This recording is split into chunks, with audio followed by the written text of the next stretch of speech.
Gimmel Be Good. Once upon a time, there was a nice Jewish boy, Michael the Greek Kornbluth. Every day, he'd study his Torah, as God commanded him to do so.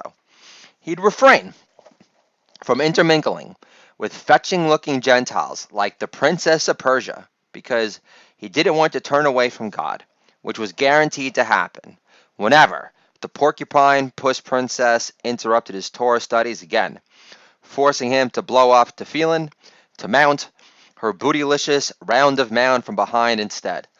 Michael, the Greek Kornbluth's only vice was betting on the Greek chariot racehorses. He'd study the Greek chariot racehorses forums, detailing past racing performances and odds with divine-powered zeal on par with his Torah study. Because one day, with his winnings, he wanted to become the head financier behind restoring the great first temple destroyed by the Romans, because following in his father's footsteps, selling quicksand maps and Hebrew alphabet blocks wasn't going to get the job done. One day, the Hellenization of Israel got ugly fast. Now there was a new Greek ruler in charge, who claims to be a descendant of Ares' anti-Semite brother, who had a worse credit rating with Jewish moneylenders than Alexander's great trust fund baby with Cleopatra, Lenny Kravitz Jr. No Jewish lender in Israel wanted to show any royal, respectful love his way, because he already blew through his fortune on the loser chariot horse races and on a wind-powered hashish farm in Damascus, resting on top of a pile of quicksand. The new Greek ruler in charge of Israel now, Pontificus the Putz, was in charge. A new hotshot Rabbi Mason, moonlighting as a stand-up comedian on the rise, came up with the nickname, and it stuck, like the fake news rumor of Jews heckling the Romans into crucifying Jesus, despite Twitter not being in existence yet. Now, with Pontificus the Putz in charge, any Jew caught studying the Torah at home was sentenced to death. But first, those Jews would be forced to eat ham and cheese sandwiches for 20 days in a row, washed down with rotten camel's milk till they puked out their innards, establishing the roots of Greek hazing to be used on the American Greek University level centuries later. Circumcision was now banned, despite Alexander the Great never being into the Greeks at the spa, sporting the inchworm hiding its head and its holster look. But Michael the Greek Kornbluth loved to study his Torah because he knew it made God happy, and loved to grow closer to God every day. Yeah! What's a poor white Jewish boy who can do long division equations with 8 zeros in his head like a young Donald Trump without any startup investment money growing on olive trees in his favor to do? Michael had to come up with a diversionary tactic, a new gambling game to play at home, to divert attention from his cherished Torah studies. But knowing his stellar reputation as betting advisor to top Greek senators around, coming up with a new gambling game for kids to shift focus away from the forbidden Torah studies wasn't enough. So why was Pontificus the Putz such a Jew hater again? Because he was a slower runner than they? Because he was bankrupting his kingdom from all his non-stop gambling losses on chariot racehorses and loser bets on the gladiators versus gangs of rock-throwing Palestinians from the neighboring Syrian Slingshot League. Never being confused as a professional gambler great like future great Arnold the Brain Rothstein, Pontificus the Putz also got herpes from a half-Jewish prostitute, just like Hitler did before his herpes sores inflamed his desire to annihilate all of Europe on crystal meth. Also, similar to Hitler, Pontificus the Putz had artistic ambitions.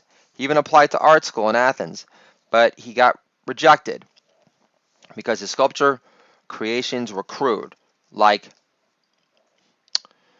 the swastika symbol, for instance. I don't care that it was a photoshopped Hindu symbol. The swastika still looks like 2 stick figures doing a 69 on crystal meth. Still, Pontificus the Putz bulldozed his way to the top and became a ruthless ruler of the Greek army for a guy who can pass for a little Greek landlord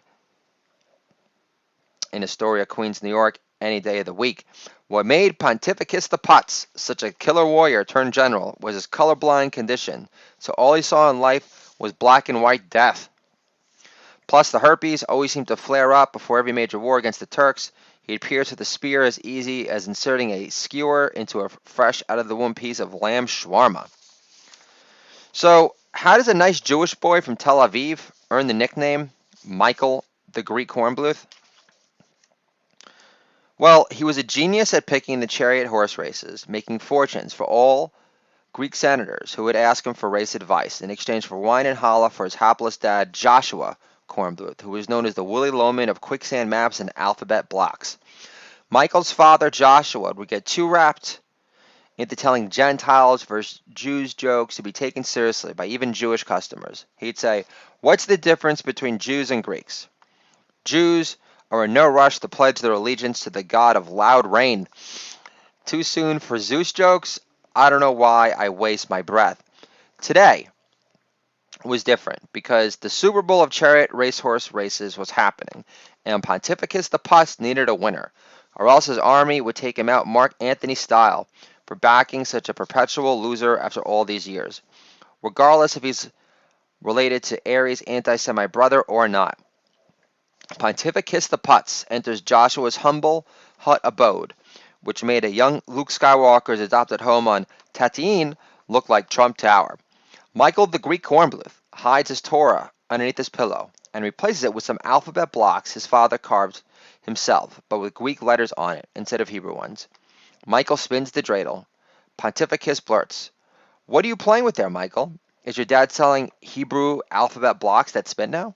You do realize that's not kosher anymore, kid." Then Pontificus picks up the dreidel and says, "Oh, the letters are Greek." Michael replies, "With you in charge, everything is Greek to me.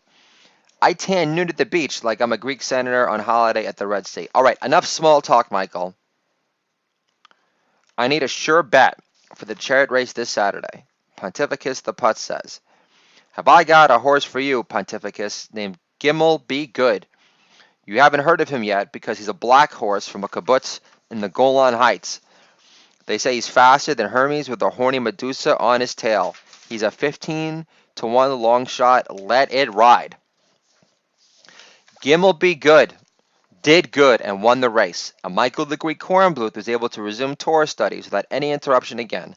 His father Joshua was granted a performance space to do a one-man play, Greek's First Jews, which received much non-stop praise. Plato's grandson called the one-man act Socrates smart, flushed with big-time, funny man Jewish heart. More importantly, Michael the Greek Kornbluth later changed the lettering on the dreidel to Hebrew lettering, knowing Greeks were on the lookout for Bibles whenever they raided Jewish homes and had a harder time recognizing mythological bullshit than basic Hebrew lettering for that matter. And pretty soon the Maccabees had enough of submitting to the Greek way of life and reclaimed Israel as their Jewish homeland again. Michael, the Greek Kornbluth, wasn't able to parlay his billion-dollar betting brain and help finance the restoration of the great temple of King David. But more importantly, he was able to help preserve the roof over his head that he shared with God and his dear Abba, Joshua, which was that much more important since their mom died from childbirth along with his newborn brother, who he never got to study the Torah with. At least now, every night, dear Abba, Hebrew for father, could study the glorious reflection of the Almighty in his son Michael's worry-line-free face, and give thanks and praises for the Most High for giving him the divine gift of fatherhood, which made dear Abba feel more blessed than the rest.